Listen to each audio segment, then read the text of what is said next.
Hi, everybody. We'll be starting in just a minute.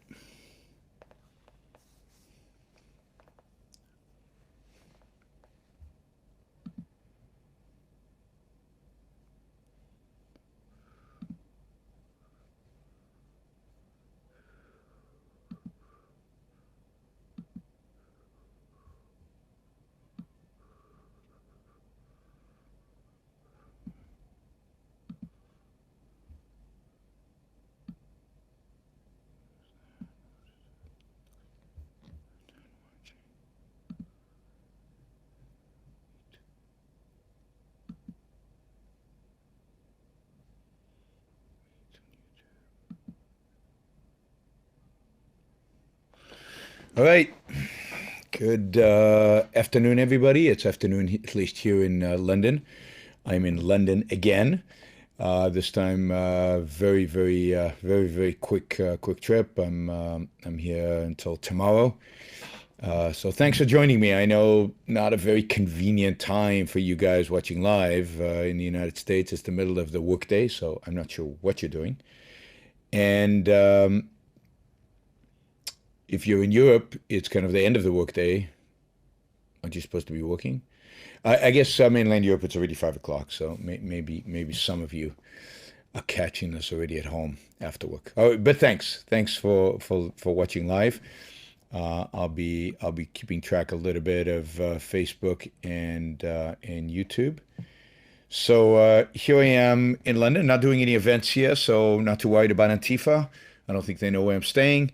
I don't think they're gonna harass me while I'm here. I head tomorrow to Belgrade. On Saturday, I'll be giving a talk at the European Students for Liberty um, uh, event. It is a big conference. There's probably I hear there are hundreds of people, maybe 900. We'll see when I get there how many people there are. But should be a big event. I'll be giving a talk there. Then on Sunday, I'm actually driving. I hired a driver to drive me from Belgrade to Budapest. That's going to be interesting, but because I'm giving a talk in Budapest the following day on Monday at the university, and it's going to be interesting because, the Hungarian elected a basically a fascist as president. Free speech is disappearing in Hungary. Freedom of the press is almost gone in Hungary. And the elections to that extent were pretty rigged. But there's a huge rise in nationalism, in anti-Semitism, in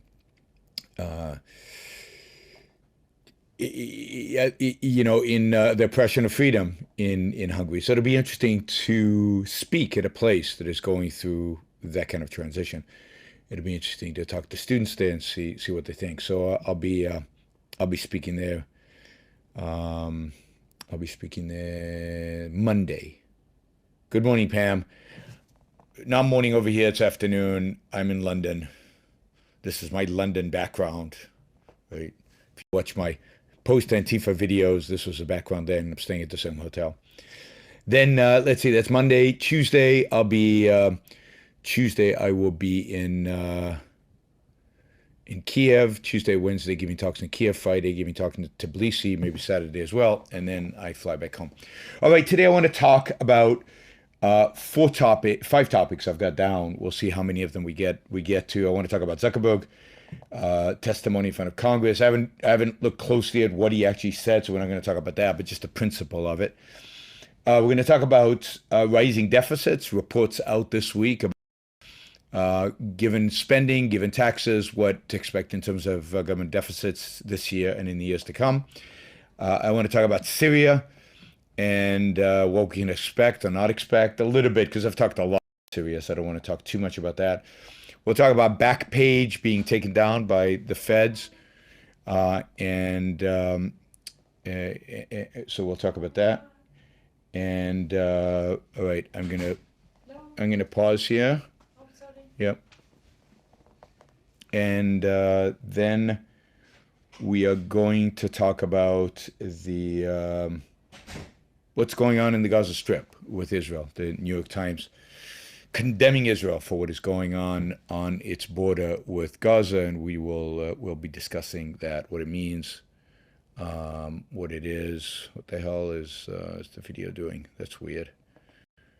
It shouldn't be doing that. Okay, hopefully, all right. Hopefully it'll stop doing that. Stop. Okay. You're seeing my neck. All right. Um, all right. Let's start with. Whoa, that's weird. All right, there we go. Okay, a little better. Okay, let's. What I want to start with actually is I want to tell you a little bit about Brazil, where I was at before I got here to London, and my my talks there. I gave 5 talks in Brazil, of which the last one was in front of 4,000 people, with 100,000 people watching on live stream. And the whole thing was pretty amazing. I mean, first, the Brazilians are incredibly friendly and incredibly passionate and incredibly engaged with ideas, and the whole event, the whole 5 events were terrific. They were well received by people, but incredibly positive response in Brazil, and there's an energy, there's an excitement among young people that is just thrilling. The other thing that I'll say is, it's kind of funny because in Brazil, I'm more of a celebrity, I think, than I am in the United States. Like there was this event with 4,000 people, and it seemed like half the people knew who I was. Everybody wanted a selfie with me. There were long lines to get photos with me. I don't get that reception anywhere in the U.S. So it's great to go to Brazil because people like me there. No Antifa in sight, no protesters, just a lot of people engaged in ideas. Although one of my talks there at the Federal University, which is a state university, was boycotted by the left. So supposedly they told all their people not to come to the talk, and they encouraged everybody else at the university. This was an economics department and the political science department not to come to my talks. So instead of getting 150 people, which is what I got 2 years ago when I spoke at the same university, we only got 50. But the 50 were engaged and passionate and interesting. So it was good. So yeah, Brazil was terrific. We're gonna be putting up the videos of my Brazil events and my Argentina events up on my YouTube channel over the next few days. I also did like an hour-and-a-half interview with a new Brazilian media company, all about objectivism. And that is going to go up. It's going to be I guess it's going to go up in documentary form on their channel, but they promised to provide me with the raw footage for the interview. So that'll also go up on my YouTube channel. So please subscribe. Those of you who haven't subscribed, subscribe to the YouTube channel. Again, we'll put up the talk that I gave in front of 4,000 live people and 100,000 people on live stream. I also gave a talk to about 300 students at a conference called Atlantos, which was founded actually by an objectivist, but is a student organization now. And I've spoken there once before, I think. And terrific, 300 students, one of my better talks. So wait for that one. That one's gonna be, you're gonna enjoy that one. That was a lot of fun. I was actually funny. People laughed at my jokes. I mean, Brazilians are great. They laugh at my jokes. Nobody else laughs at my jokes. So yeah, great event in great events in Argentina, and then in Brazil. I expect to be. I mean, there's a possibility I'll be back in Brazil in September. I've been invited to speak at another conference. They promised me at least 1,000 people live will be listening, and they say they also get about 100,000 people on live stream. So I don't know what it is about right now, but there's an energy, there's an excitement, there's a passion, and they're active, they're engaged, they want change. And I know a lot of you are cynical about the rest of the world, and I should only be speaking in America, but the fact is, I think I'm having a bigger impact. I think we've got like 7 people from Argentina coming to Ocon this year. We've had a number of Brazilians in the OAC. We might, and I'm hoping some Brazilians come to Ocon this year, and more and more and more people from around the world are getting engaged in objectivism. We've got a number of people from Poland in the OAC. They're incredibly engaged. They're incredibly passionate. Actually, Ayn Rand was an immigrant to the United States, finding the next Ayn Rand somewhere out there in the world. I'm an immigrant to the United States, finding another me. That seems pretentious to put myself in the same sentence as Ayn Rand. But anyway, you get my sense. Ankar Gate is an immigrant to the United States. He came from Canada. There are smart, able, successful, amazing people all over the world. And we're not going to change the culture in any country, certainly not in the U.S. In my lifetime. My goal is to find one mind at a time, and slowly increase the army of liberty, the army of freedom, and slowly increase and grow the objectivist movement. And I think we have to be international for that. It is provincial. And it is limiting to look just at the United States in terms of where we're going to find these people. Again, AI in the short run is not about changing the culture. It's just not going to happen. Right? Long term, that's the goal, but short term, it can happen. The goal short term is to change one mind at a time, to convince thinkers all over the world, that objectivism is true, that people should get engaged in objectivism, people should get interested in objectivism. It is to try to find the future intellectuals within objectivism. And if we can do that, then we set ourselves up for one day cultural change. And who knows what country that'll be? Probably the United States, but who knows? Who knows? All right, Solon from Brazil writes on Facebook, I was at your 2018 lecture at the Federal University, just like I was at the 2016 lecture. Be sure that your ideas are being widely spread. The leftists will always try to hide the truth from the masses, but there are also lots of people engaged in spreading it. Good to see you around again. Glad you had a good time in Porto Alegre. Yeah, I'm excited about Brazil. So my plan is to go back there. Hopefully I'll manage to go in September. If we can arrange funding for it, I will go. But I think what we do internationally is crucial. Again, a goal is to change individuals, to influence the lives of individuals, to add up one mind at a time to grow this movement. And with technology today, to view the movement as an American movement, massive mistake. This is a global movement. Objectivism is a philosophy for every individual. And the fact is that I'm seeing more leverage, more excitement, more interest in objectivism outside the United States than inside the US. And of course, if you want me to come to speak at your university, or if you want to come to speak at your business, or if you want me to come to speak at your city, contact me, organize the funds, and, we will come. We will do it. All right. Zuckerberg. Oh, my God. So Zuckerberg has had 2 days of hearing in front of Congress. Now, I haven't listened to it, so I'm not going to comment on the content of it. What I want to comment on is just on the ridiculous nature of the whole process. The idea that these parasites, senators and congressmen who have done nothing productive in their lives, that sit up high in the benches up high and look down on productive geniuses like Zuckerberg and other business people, and lecture them on how they should be doing their business and how they should be treating their customers and what are the right business practices to engage in, is absolutely unequivocally disgusting. Disgusting. There's a scene in a movie about oh my God, what's his name? Getty. No, not Getty. What am I talking about? Getty. The guy who was the richest man in the world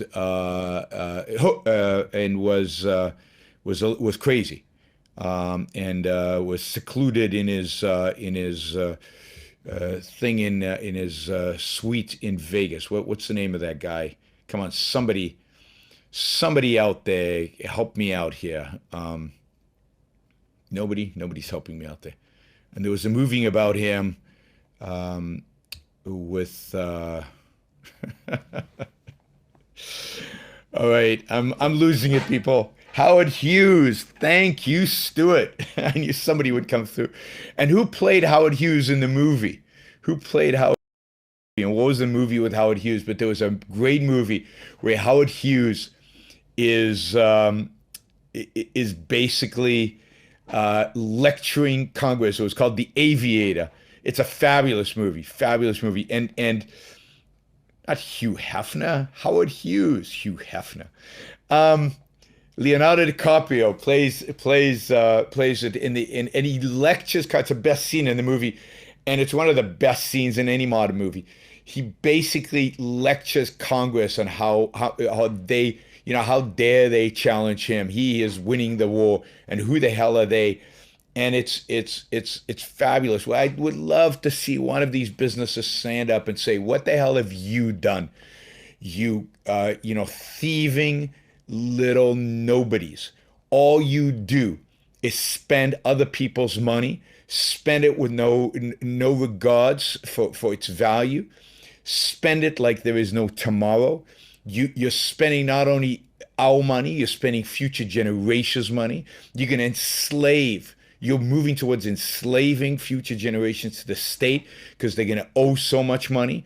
You bastards, you nobodies, you go run a business. Go run a business with people like you breathing down our neck.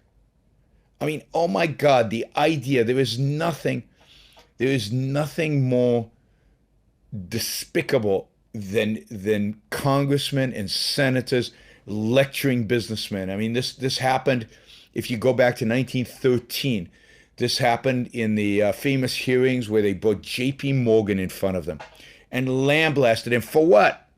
For saving the U.S. economy single-handedly in 1907 from financial catastrophe.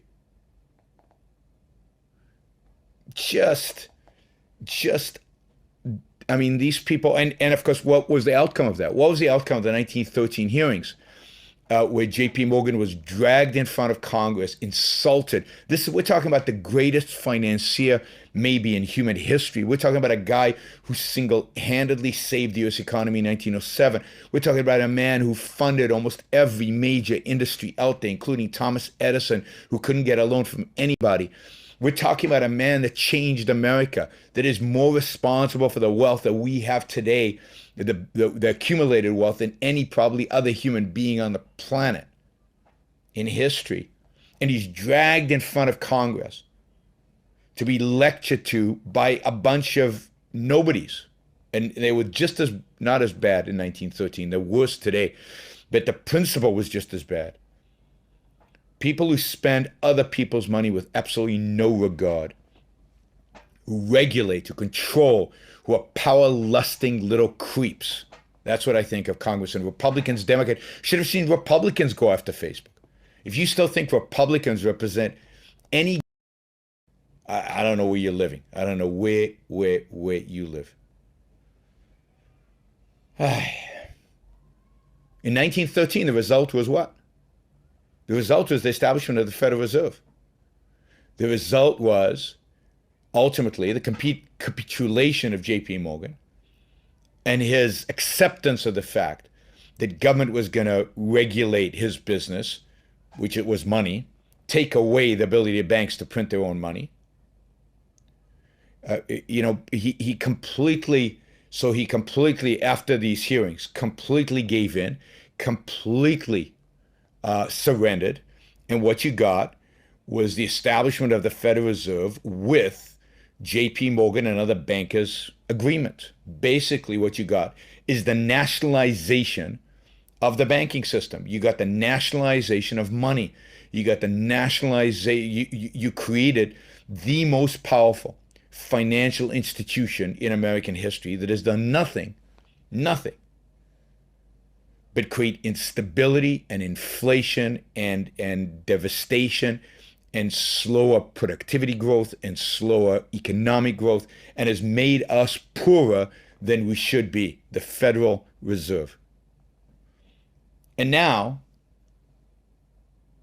the last time I remember, I mean, CEOs are being dragged in front of Congress constantly, but the last time I really remember, you remember after the financial crisis, there was a period in which the auto industry was being dragged in front of Congress. Of course, the bankers were being dragged in front of Congress to be grilled on derivatives in the financial crisis, when I would bet you there's not one single senator, not one single congressman who knows what a frigging derivative is. Sorry, I'm swearing, but I'm angry. These people are unbelievable, right? So Facebook has done some bad stuff. If fraud was committed, the government should get involved. If fraud wasn't committed, they should butt out. None of their business. We customers, if we Zuckerberg is doing with Facebook, we will leave, or we will complain, or we will change our behavior on Facebook, maybe not provide as much information. But for Congress, what business, what individual rights are being violated?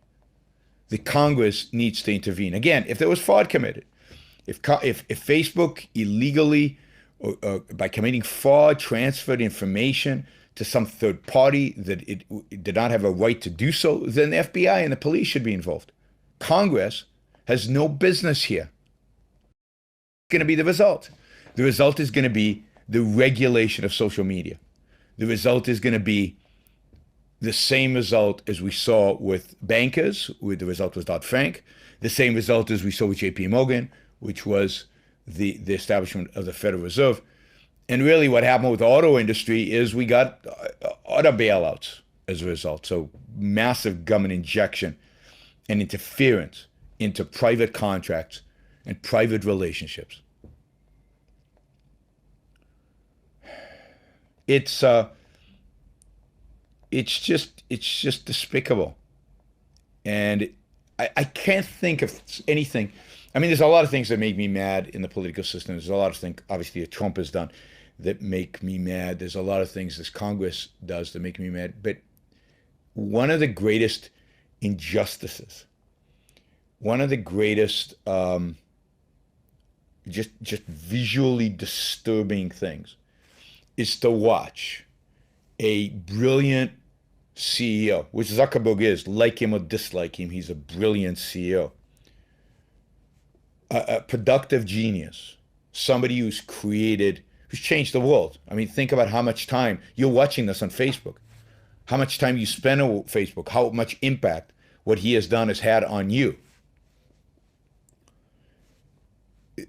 There's nothing that makes me more angry, more ticked off than Congress interrogating a CEO. And these CEOs, if I were a CEO, I would have gone to Congress in jeans with a t-shirt. I'd say, hey, this is how I go to work. You guys don't deserve any better. You're not some. And I would have stood up, given a speech about how they did not have a right to interrogate me, that they should not be in a position to interrogate me.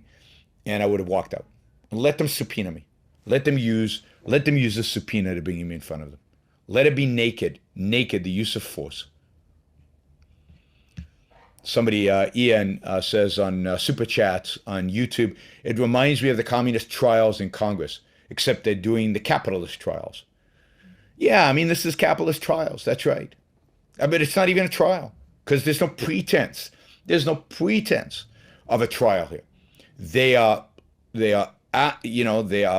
lambasting Zuckerberg. Then they will go behind closed doors into their committees and they will write laws that regulate him. Now, I read an article that says, oh, no, this is really what Zuckerberg wants, because by regulating Facebook, what the regulation will actually do is prevent competition, which is true. I mean, that's the sad thing. I don't think this is what Zuckerberg wants, but it's true. If you turn Facebook into a government regulated utility, you'll ban competition, and Facebook will basically make money till the end of time, and we will have fewer choices. That's exactly what's going to happen, exactly what will happen. If government gets involved in regulating these companies, all that'll happen is not more competition. What'll happen is less competition. What government will actually do is create barriers to entry. Any regulations constitute barriers to entry for people who want to compete, for people who want to enter. So, yeah, I mean, it happens all the time. I know it happens with CEOs in all kinds of industries. I know, but this is these. I mean, I can't say this enough. These little people, these power-lusting politicians, who, get their thrills, by attacking successful, productive geniuses, and that's what it is. And you thought Ted Cruz was any better? Ted Cruz behaved himself abominably at these hearings. So did every single one of these people, because it's an opportunity to show how great they are, how important they are, how much they care about you. They're saving you from evil Facebook. Ugh, it makes me so angry. Anyway, my anger seems to be driving people away. So yeah, I mean, that's what I got to say about it. I'm not going to say anything about what Zuckerberg said. I'm just going to say I expect government to go behind closed doors, come out with bipartisan bill to regulate technology companies, and all you on the right, all you who've been yelling at YouTube and Facebook, oh, they discriminate against conservatives or whatever. Yep, this is it. This is when government is going to take away the freedom on the internet, the last bastion of freedom, and it's going to start regulating what is done on the internet. I don't know if you saw people like Tucker Carlson, enthusiastic, passionate about regulating internet companies, and not just in terms of privacy, but also in terms of speech. I mean, these are your conservatives. This is Donald Trump, who's also excited about regulating, particularly Amazon. He wants Amazon because that's his passion. He hates Jeff Bezos. All right, now I saw I saw this week's statistics about what these what did I call them, little power lusting creeps that inhabit. Let me tell you, before I go to that, I used to go to Washington. The Institute I used to go to Washington, and we had an office there. And I used to go there. We used to do these congressional staffing briefings, which I really enjoyed, and I thought they were really good because the staffers are young and I think idealistic, and you can still have an impact on them. But then after the briefings, they used to organize for me to meet with congressmen and senators, and I used to go to their offices in the House, and I met a bunch of congressmen and a bunch of senators. And after about 2 of these trips, where I'd met a number of these, I told my staff, never again. I don't want to meet another politician for the rest of my life. These people are nothings. They're nobodies. They're not very intelligent. I've never met a smart politician. Not really. Never met a politician that I walked away saying, wow, I'm impressed. Never happened. I mean, maybe Daniel Hannan in the UK, who I like, and I'm not talking about ideologically. I just don't find them smart. I just don't find them interesting. They're boring people who are mostly not very smart. And so I refuse to go see any more politician. I will not go meet with them. I will not get involved in politics in that way. They don't have a mind. They don't do cognition. They used to sit there and say, what do you want? How can I help you? And then they'd write notes and no follow through, nothing. As soon as they figured out I didn't represent a big voting bloc, that was it. All right. So one of these things these politicians are doing is spending your money like there's no tomorrow. So some numbers came out, projections for the deficit for next year have come out. So the U.S. deficit peaked in 2009 because of Obama's stimulus package that the Democrats passed. They controlled at that time the Senate, the House, and the presidency. They had a $900 billion stimulus package, which resulted in a $1.4 trillion deficit. The deficit would have been about half a trillion without that, but with the 900 billion stimulus, they had a 1.4 trillion. Then in 2010, 2011, 2012, 2013, 2014, 2015, deficits systematically went down as the stimulus package was basically paid out. And by 2015, the deficit had gone back down to, I don't know, just over $400 billion. These are deficits, by the way. This is spending minus revenue, right? And in 2016, it started going up again, and it reached what looks like about $600 trillion. I'm just looking at a graph without absolute numbers on it. About $600 trillion. $600 billion. I'm sorry, $600 billion. Scary numbers. Well, the projection is that this year the deficit will be $100 billion, and that next year it'll be $1 trillion, and it'll be over $1 trillion forever after that. That given the amount of spending that Congress has approved, huge amount of spending, and the amount of the tax cuts, that deficits are going to be well over $1 trillion going forward, which is mind-boggling. And what's mind-boggling about this is, remember, America has a House, a Republican Senate, a Republican president, right? They are supposed to be spending hawks. They are supposed to be fiscally conservative. They are supposed to be limited government. They are supposed to be, deficit hawks. I remember the days of Republicans being deficit hawks and arguing that deficits were a disaster, which they are.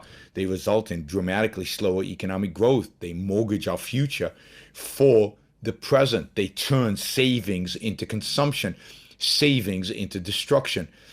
Government deficits are a disaster. Not even Keynes, not even an economist, Keynes believed that running a government deficit during times of economic growth made sense. He only believed in deficits during recessions. Now, I think that's also wrong, but nobody, no economist ever has argued for running deficits. This is voodoo, stupid, power-lusting economics. This has nothing to do with the well-being of anybody. This is just a disaster. Now, if you look at the history of deficits in the United States, in 1967, we basically had a pretty much balanced budget.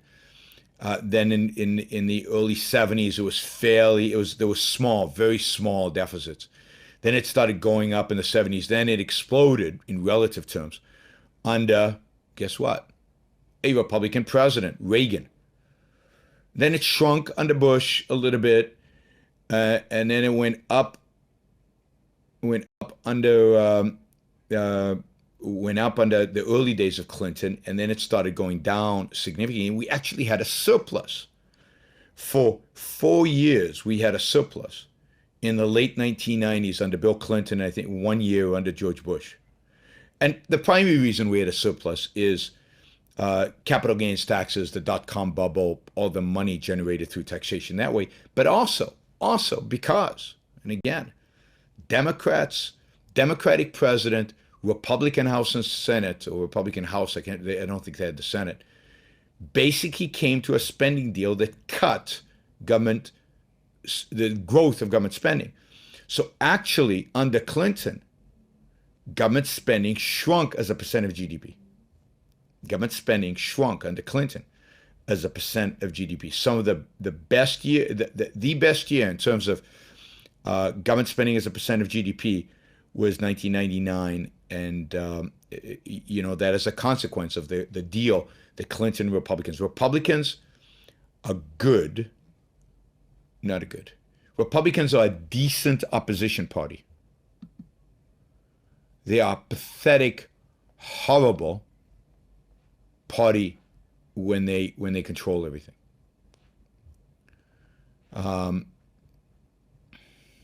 So the last time we had even a semblance of decent, physical policy was in the late 90s under Bill Clinton. Then Bush comes in, compassionate conservatism. The Republicans win the House, win the Senate, they gain control. Boom, spending starts going up again. By the way, taxes as a percentage of GDP go down, spending goes up. By the way, it's kind of interesting. Taxes as a percent of GDP are around 17.5%, and they don't really change that much. Sometimes they go below, sometimes they go above. Like because of the dot-com bubble, they went above, and then they went below, and the dot-com crashed, and then they went back to 17.5%, and then the recession, the Great Recession hit in 2008, and they went down to around 15%, and then they climbed back to 17.5%, which is kind of interesting. No matter whether you cut taxes or increase taxes, the government collects, given since 1967 at least, the government collects about 17.5% of GDP in taxes, which means that people change their behavior, not surprisingly, based on a tax rate. So tax cuts don't matter that much. No, and I've said this all along. The corporate taxes matter, not because it increases or decreases tax collection, but because it is beneficial to workers and customers, and for investment. So it's good independent. But my guess is about 17.5% of GDP is going to be collected in taxes in the years in the future. But spending is what changes a lot, and spending has been, except for the Clinton years and the Bush years, spending has been above 20% for the longest time. It was that way under Jimmy Carter. It was that way under Reagan and under Bush 1. And then it declined below 20% under Clinton. And in spite of Bush spending money, didn't spend that much. In spite of the wars, in spite of everything, he didn't spend that much to raise it to 20%. It was Obama that raised it well above 20%, almost 25%. And now we're starting, and then it went down under Obama, back towards 20%, didn't really make it, and now it's starting to go up, and it's going to go up dramatically with Trump and Republicans spending like there's no tomorrow. So I don't know why you guys think that somehow Republican House and Senate and a president is good for the economy. There's no empirical evidence that Republicans are good if you count government spending as a proxy for the size of government, as a proxy for government intervention in the economy. The best combination, looking back over the last 100 years, the best combination in terms of government spending is a Democratic president and a Republican House or Senate or both. Because then they block what the Democrat is going to do. All right, so Republicans are pathetic. Congress is pathetic. The Senate is pathetic. We've seen that with Zuckerberg. We see that with the deficit. Let's look at some other issues. Well, let's finish up with the domestic issues. Okay, Backpage. Backpage.com has been shut down. Backpage is a kind of classified ad. It's very similar to Craigslist. And hey, look out Craigslist. The difference between Craigslist and Backpage is I think Craigslist doesn't charge for the advertising or something like that. And Backpage maybe does. But Backpage was shut down by the government and accused of facilitating prostitution and facilitating sex trafficking. Now, what Backpage is an advertising location. Now it advertises everything: jobs and bicycles and automobiles, and you can look for a home. You can look for lots of things on Backpage, but you can also look for prostitution. About a year or 2 years ago, they were forced to take down the section that was explicitly about sex and the prostitutes move to sections like massage and to section like the dating section. There's a section where you're looking men looking for men, women looking for men, whatever. Um, and so it moved to those sections.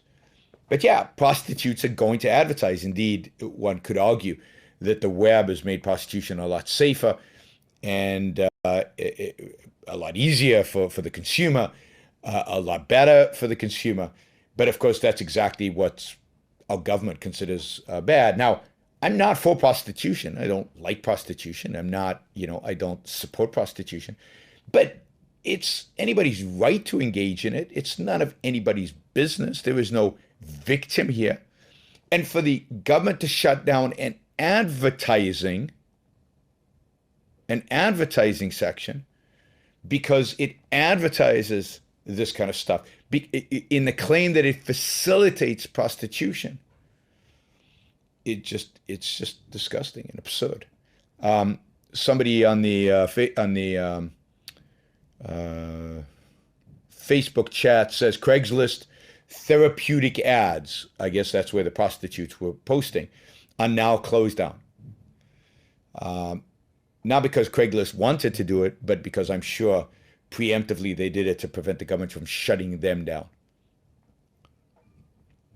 I mean, this is a conservative Justice Department that is going, they're going to go after porn, they're going to go after anything to do with sex, they're going to go after. It really is horrible.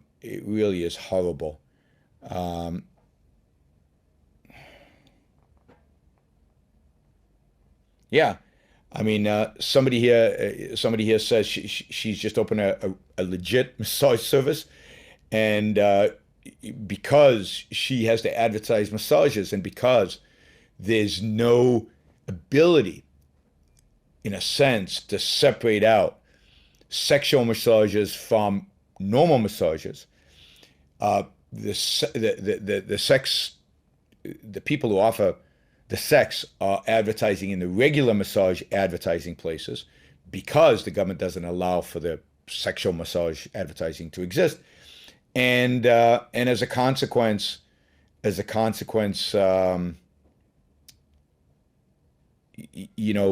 people can't separate themselves out. Customers don't separate themselves out, and the massage therapists, the legitimate ones, have to weed out all the creeps. Amy, the legislation was just passed about this too. I haven't looked at the legislation. My guess is that this is conservative legislation passed bipartisanly by Congress, because you have to have some senators from Democrats, that restricts sex trade even more. Of course, why is there sex trafficking? Because it's illegal, right? Make prostitution legal and you get rid of the trafficking. So, the more you restrict the trafficking, the more you drive sex workers underground, the more you drive the trade into a black market, the more the more you're going to have sex trafficking. So it really is, and everybody knows this. Everybody knows this. This is not hard. This is pretty straightforward. It just shows you how people don't care. Congress doesn't care about little girls being trafficked. If you care about little girls or women being smuggled into the country, if you care about sex slavery, then you would make it legal, which would make it transparent, which would reduce the cost, which would allow for proper advertising and proper reviews and proper management. And as soon as you outlaw something, you create a black market in it, and you create a mafia, and you create organized crime. You should you should watch Amy with Tucker Carlson. I thought Amy did a good job on Tucker Carlson. I think it was yesterday, but the video's out there on Facebook. I saw it. Somebody posted it on Facebook, and I saw it. Good job, Amy. It's just horrible, right? I mean, of course, we all believe that sex trafficking is evil. We all believe that forcing women to become prostitutes is evil and illegal, and the police need to arrest people if that's what they're doing. We all believe that using little girls or little boys or whatever it is for sex is both disgusting, immoral, and illegal and that the government should be involved in that. But the government's not involved in that because they're too busy shutting down legitimate establishments and businesses that are not violating anybody's rights. Again, creeps in government, creeps in Washington that have nothing to do with our interests, nothing to do with protecting rights, nothing to do with us. The political class today, Republicans and Democrats, it's just despicable, just despicable. And of course, this would be passed. The shutting down of Backpage is a Sessions Justice Department, a religious Justice Department, a Justice Department with a religious agenda, and that has an expansive, it's a very expansive interpretation of the law. And of course, now the law just got worse because bipartisan legislation to restrict the ability of prostitutes to be above ground. And all this drives into the underground, more mafia, more violence, more organized crime, more trafficking, more abuse of these women. Just horrible. All right, let's see. All right, two quick foreign policy topics. I've talked a lot about this before, so I'm not going to talk too much about it. But Syria, I found it funny that the president tweeted, funny and again, disgusting and disappointing, that the president tweeted that there was going to be a missile attack and it was going to be soon and they were going to regret it. He was the one that couldn't stop criticizing Obama for letting people know when the attacks were going to happen, and now he's doing it. He was the one that criticized Obama, and this is typical, by the way, of telling the enemy what tactic he was going to use, and now he's doing exactly what Obama did. He was the one who gave that speech. I remember it was probably the best speech he's given. I forget where it was. It was one of the military academies. And he said, we are not going to telegraph to the enemy when we're going to strike. We're not going to telegraph to the enemy how we're going to strike. We're not going to telegraph the enemy any of this. And now he's doing it. He can't help himself. He cannot help himself. He is an emotionally driven, whatever. He's emotionally driven. That is the dominant thing. He can't think, and nothing he says means anything, because the next day he contradicts himself. So today, because he was criticized so harshly for the tweets, today he put out a tweet saying, "We're going to attack you, but I'm not going to tell you when, and I'm not going to tell you where." So he correction tweet. It's such a joke. And again, those of you who still defend him, I'm sorry. I don't get it.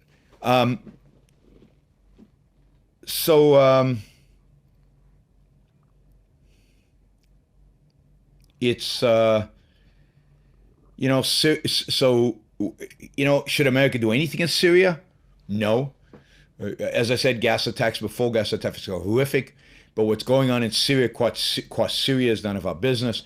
If we really want to do something in the Middle East, the enemy is still waiting for us, and the enemy still is Iran and maybe Saudi Arabia, depending on whether the changes there are for real or not.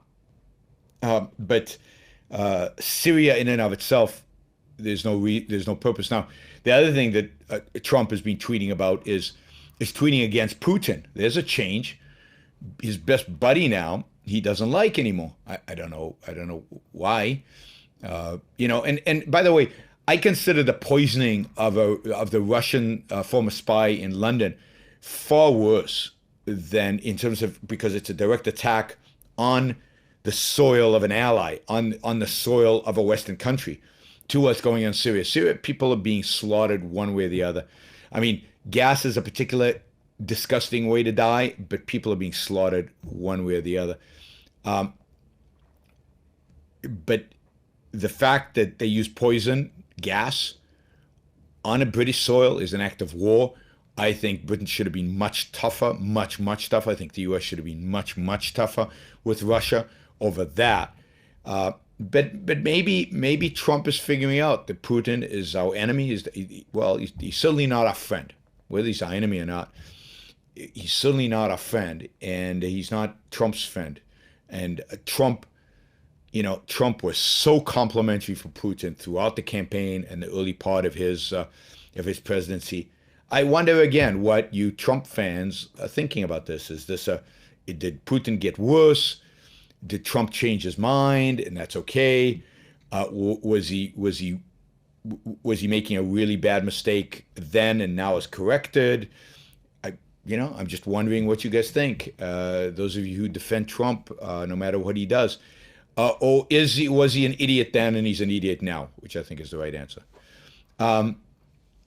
So that's in Russia's just being emboldened, and I'm waiting for the attack to happen. I'll have a lot to say when the attack happens because it's going to be interesting to see what actually happens. The French and the British are saying they're going to be involved and they're going to attack Syria as well. What are they going to attack? And how are they going to avoid attacking Russians?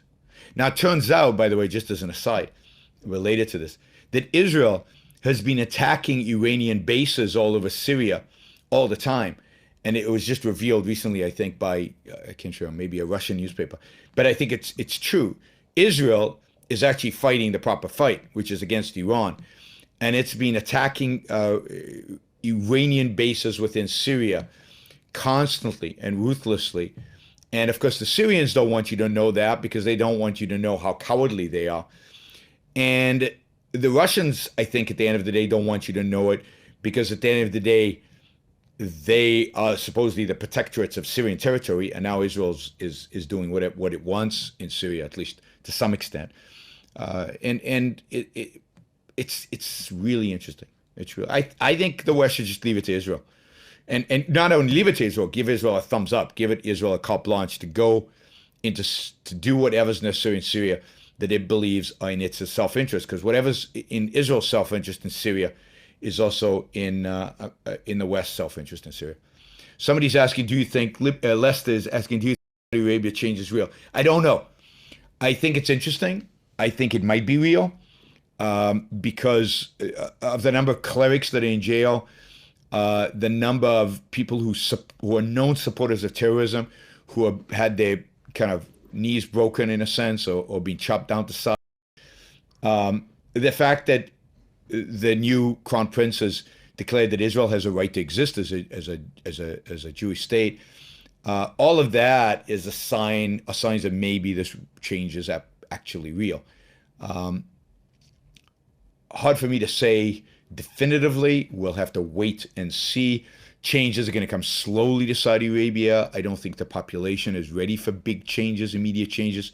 I think this crown prince risks being assassinated if he moves too quickly. So he's moving slowly. I hope it's real. I mean, that would be cool, right? I've been arguing that Saudi Arabia is the enemy for a long, long time. If we can get changes in Saudi Arabia without a war, that is always a better alternative.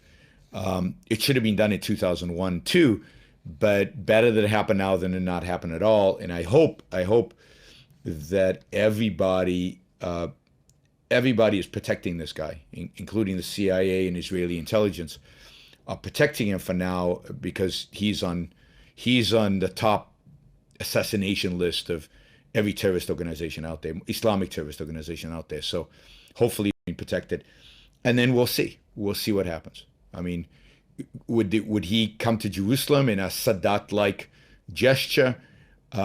Would he take off those ridiculous, would he really separate state from religion in Saudi Arabia over time?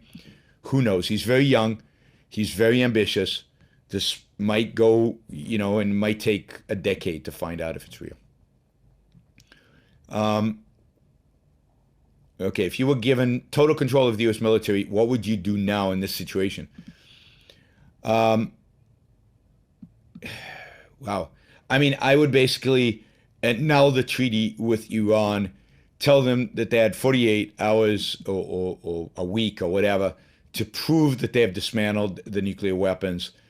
I would also tell them that they had to withdraw from Iran and from Iraq, that they had to withdraw all their troops from that region, or I would unleash, I would support an Israeli complete attack on those regions. Long term, I would work to get rid of the Iranian regime. Whether that meant military action, you'd have to evaluate, and you'd have to see the intelligence.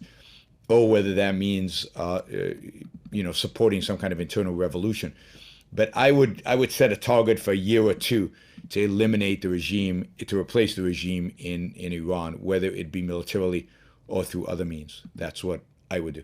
And in the meantime, I would let the Israelis clean Syria out of the Iranians, and I would do whatever I could to get the Iranians out of Iraq. Um, that's what I would do. And I would not go to war in Syria. I would let the Israelis do it. I don't think we need to go to war in Syria. Sunnis and Shiites are killing each other. They're busy doing that, means they're not killing us. ISIS looks like it's for the most part being defeated. It should have been crushed a long time ago. And to the extent that they need to be crushed, I mean, we also need to figure out who supported ISIS, who made them possible. Um, I mean, I've said a lot about that. I don't want to go into all that because we know who made them possible and everything.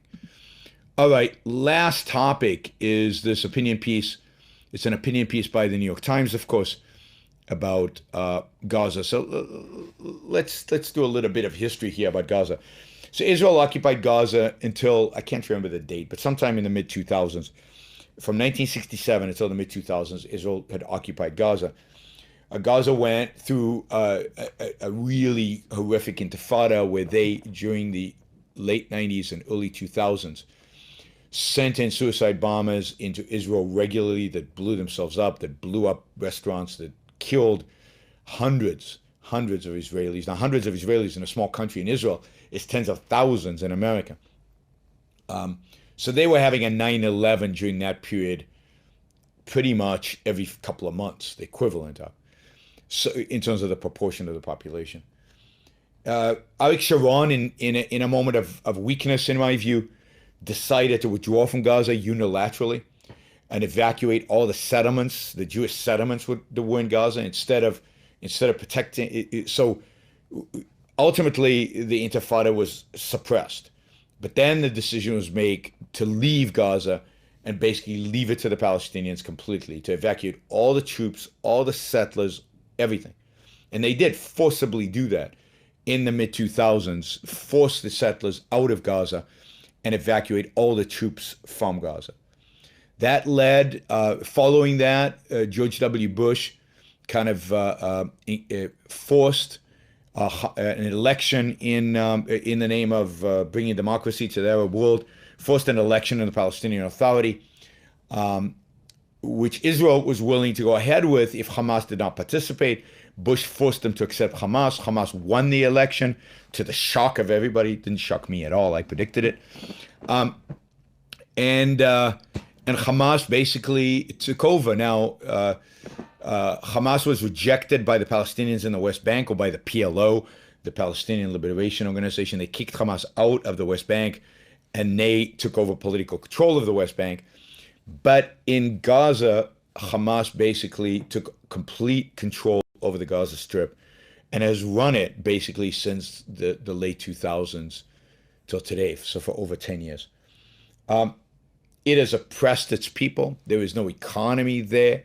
It controls everything. It's a brutal, authoritarian, religious, theocratic regime that has no respect for the rights of its own citizens and uses the platform they have in Gaza to lob missiles into Israel at every opportunity they have when they think Israel won't retaliate.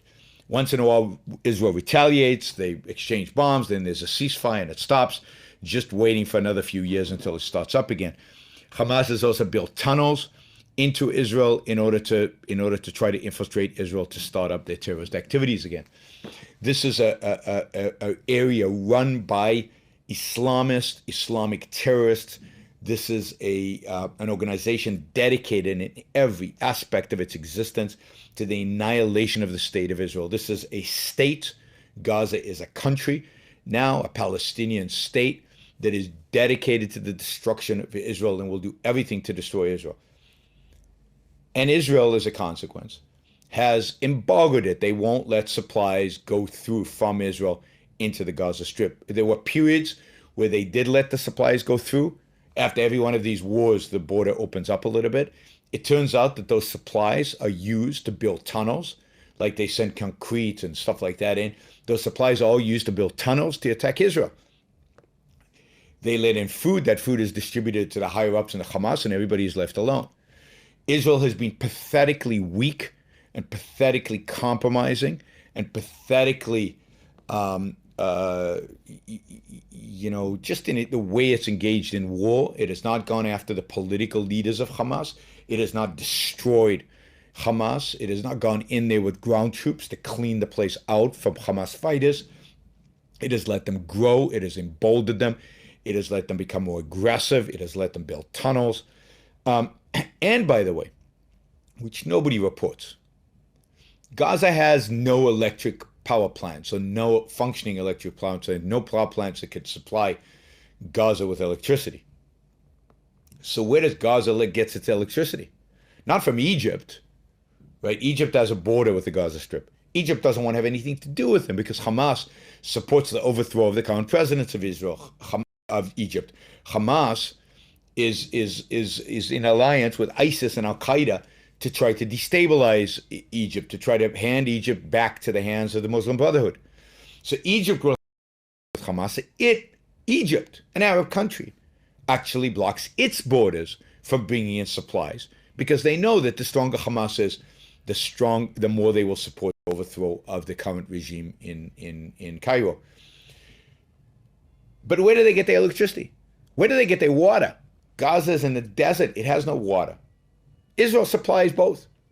Israel, in an act of unequivocal, unmitigated altruism, in an act of unmitigated suicide, provides the Gaza Strip with their electricity and their water. But, the New York Times says, Israel is at fault here. Israel is just horrible. After all, unemployment in the Gaza Strip is 4%, and among young Palestinians, it's 60%. It's on the verge of imminent humanitarian disaster. And this is in spite of the fact that Gaza gets hundreds of millions of dollars of aid from America and other Western countries.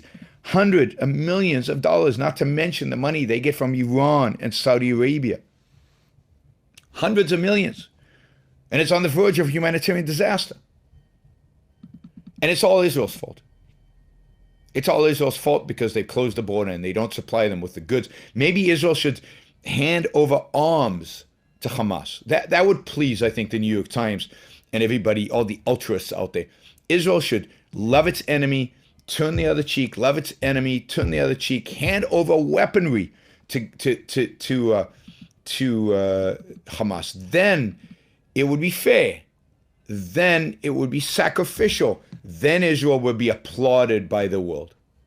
Now, what's been going on there recently?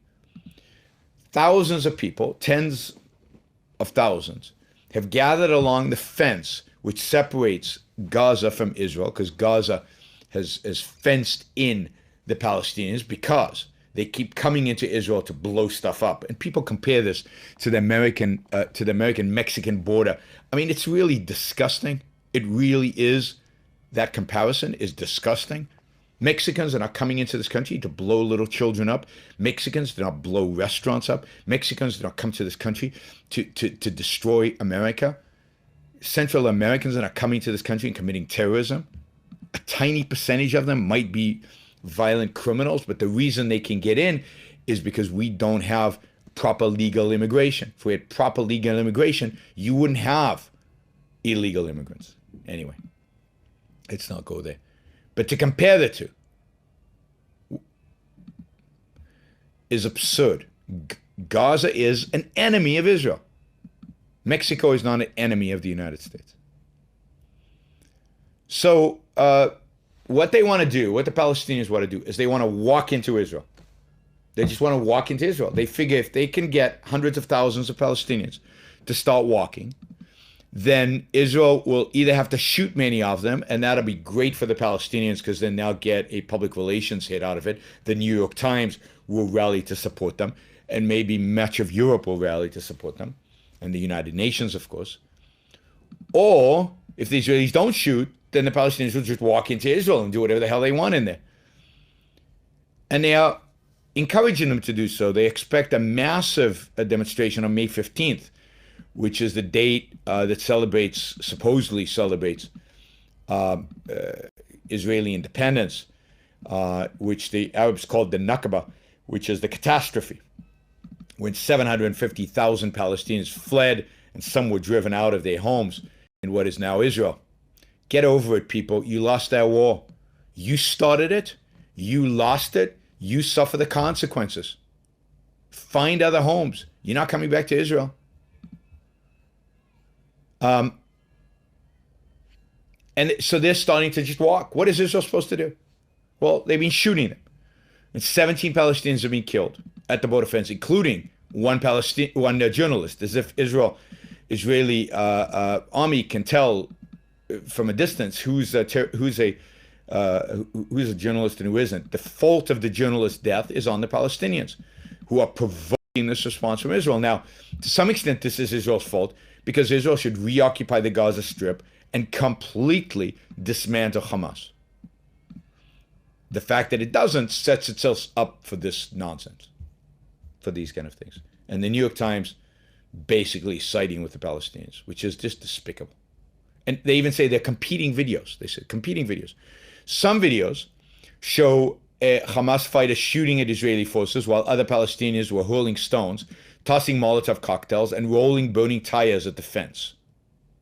Palestinian videos, on the other hand, appear to show unarmed protesters being shot by Israelis. Moral equivalency. There's no difference between Palestinian videos and Israeli videos. Nothing. I mean, I'm sure they're the same. And I'm sure Israel is doctoring all those videos. I'm sure there's no Hamas shooting, and they don't have... I mean, Palestinians, when have they ever done stuff like that? They're the most peaceful people in the world. Just disgrace. Now, this is an opinion piece. So at least by the editors of the New York Times. Tells you a little bit about... I mean, you guys know about the New York Times. I don't need to tell you how awful they are. All right. Good. That's going to be it today, guys. Thanks for watching. If you live in Europe, Central Europe, Eastern Europe, and you live in Serbia, Hungary, Ukraine, or Georgia, I hope to see you this coming week. I'll be in all 4 countries. I'll be giving one talk in Serbia, one talk in Budapest, 2 talks in Kiev, and I think 2 talks in Tbilisi. And I really hope you can come. I'll be putting up on Facebook the links to all those events. And again, for those Brazilians watching, listening, thank you for your fantastic hospitality. For all of you in Argentina, the same. I had a blast in both countries, and I look forward to seeing all of you again. I might be doing more shows now. My schedule in Europe is not quite as tight as it was in Brazil and Argentina, where they worked me till I was dropping. So I hope to be shows in the days to come. Stay tuned.